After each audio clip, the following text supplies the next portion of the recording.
I am starting two opposite rolling turns. The first one is inside and the second one will be outside.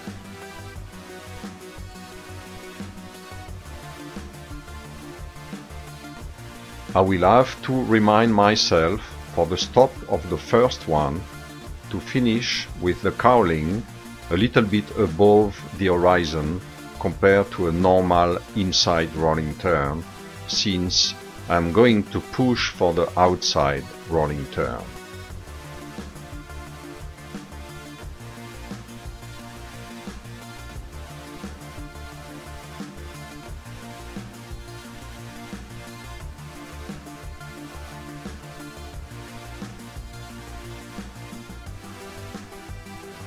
If the first one would have been outside and the second one inside, it would have been the other way around.